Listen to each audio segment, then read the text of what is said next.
Welcome to The Explainer. We're all about breaking down really complex topics into stories that are super clear and, well, visual.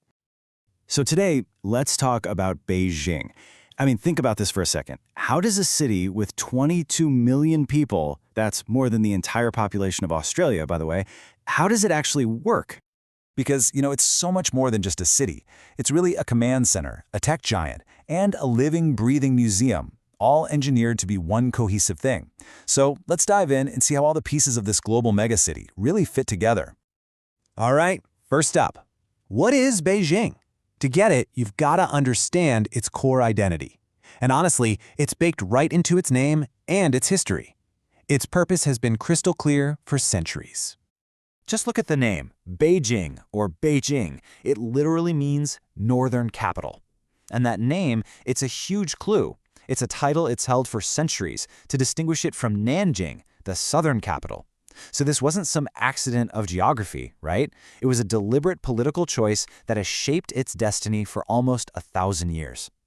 And this history, wow, it's just this long, unbroken legacy of being China's center stage. Look at this. It starts way back in 1271 as the capital of the Mongol Yuan dynasty. Then the Forbidden City gets finished, cementing its role for the Ming dynasty. Fast forward to 1949, and that's where Mao Zedong declares the People's Republic of China. And then, get this, it becomes the only city in the world to host both the Summer and Winter Olympics. It's always been the place where the big moments happen. So, that's the history. But how does all that translate to today? Well, it's simple. Beijing is the undisputed command center, the political and military brain of the entire nation. And that, above all else, is its primary job. And to understand that, you have to get this concept of two layers of power. It's fascinating, really. On one side, you've got the central government. These are the top dogs in the Xiong'an High compound, setting the agenda for the whole country. But then, you've also got the municipal government, the local folks who are actually running the city. The subways, the schools, all that.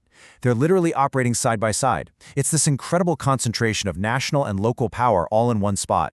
And when we talk about Zhong and He, who's actually in there? Well, you've got the Communist Party's Central Committee, the State Council, which is basically China's cabinet, and of course, the Politburo members.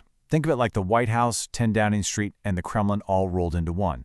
Very discreet, highly secure compound right next to the Forbidden City. This is where the big decisions are made, period. But it's not just about politics. Militarily, Beijing is the absolute brain of the People's Liberation Army. The Central Military Commission headquarters is right here. That means the entire military command structure. We're talking Army, Navy, Air Force, even cyber and space commands. It all runs out of this one city. It really is a fortress city. Okay, so we've got the political and military command center. What about the economy? Well, Beijing is an absolute economic titan, but it's probably not in the way you're thinking. It's what we call a headquarters economy. And here's the key stat that tells the whole story. It has the most Fortune Global 500 headquarters of any city on the planet. See, Beijing's economy isn't really about factories making stuff. It's about boardrooms directing capital all across the nation and the world. All those massive state-owned companies, oil giants, the biggest banks, their HQs are all here. And the city's economy has its own geography. You can basically break it down into two key hubs. First, there's the Heidian district. That's Beijing's Silicon Valley. It's where you'll find Baidu, ByteDance, the TikTok people, and Xiaomi. Then you've got the Xiqing district. That's its Wall Street. It's home to the central bank and all the major financial regulators. Tech in one corner, finance in the other. Now, all the old heavy industry, that's long gone. Today, Beijing is ground zero for China's new industrial revolution. We're talking about places like Yizhuang, which is a global pilot zone for autonomous robo-taxis. You've got major production lines for electric cars, like the new Xiaomi Auto, and it's the National Center for AI Research. It's basically the R&D brain for the country's entire high-tech future. So that brings us to the big question. How on earth do you manage a city of nearly 22 million people in motion? The answer is through massive, deliberate engineering. This is not a city that just grew organically. It is a centrally planned project on a scale that's hard to even comprehend. And a huge part of that plan is decongesting the capital. Look at these steps. Step 1, they moved the entire Beijing municipal government to a suburb called Tongzhou. And step 2, they're relocating what they call non-capital functions. So think state companies, universities, to a completely new city called Xiong'an, 100 kilometers away. This isn't just regular urban planning. It's a radical restructuring to protect the historic core. And to get all those millions of people around, you need a transit network that is just immense. The Beijing subway has 28 lines. That's one of the biggest in the world. Then you've got 2 gigantic international airports, Capital and the new Daxing Airport. And on top of that, it's the main hub for 3+ major high-speed rail lines that connect the entire country. It's a city truly engineered for motion. And that brings us to this fascinating point.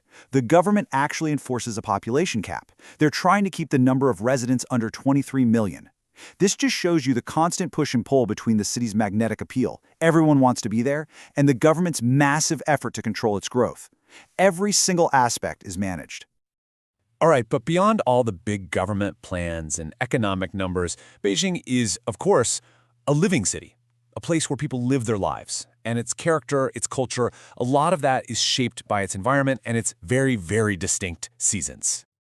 Let's start with spring. It's short, it's windy, and it's famous for sandstorms that blow in from the Gobi Desert.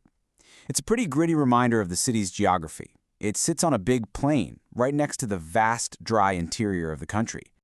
Then comes summer, and summer means hot and humid. Temperatures can easily hit 35 to 40 degrees Celsius. This is monsoon season, so it brings most of the year's rain, often in these really intense downpours. But then you get autumn, which everyone will tell you is the golden season. It's cool, it's dry, and you get these beautiful clear blue skies. It's hands down the best time of year to be in Beijing. And finally, winter. It is cold, dry, and windy. Temperatures can drop way below -10 Celsius. And because the climate is so arid, you don't get a lot of heavy snow, but you do get these biting winds coming down from Siberia. So when you mix all of that together, you get the city's cultural DNA. It's this amazing blend. You've got the Grand Imperial Axis with the Forbidden City and the Temple of Heaven.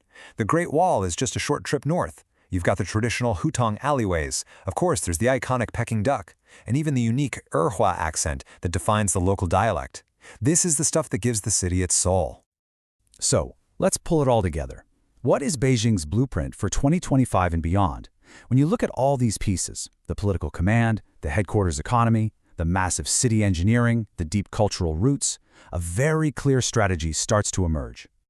What you have is an ancient capital that is being meticulously, and I mean meticulously, engineered for the future. It's a city that's trying to do 2 things at once: preserve its incredible imperial core, while simultaneously building this brand new identity as a global hub for tech, for finance, and for power. It's a balancing act on an absolutely epic scale, and it really makes you wonder, what will the next chapter of its long, long history look like?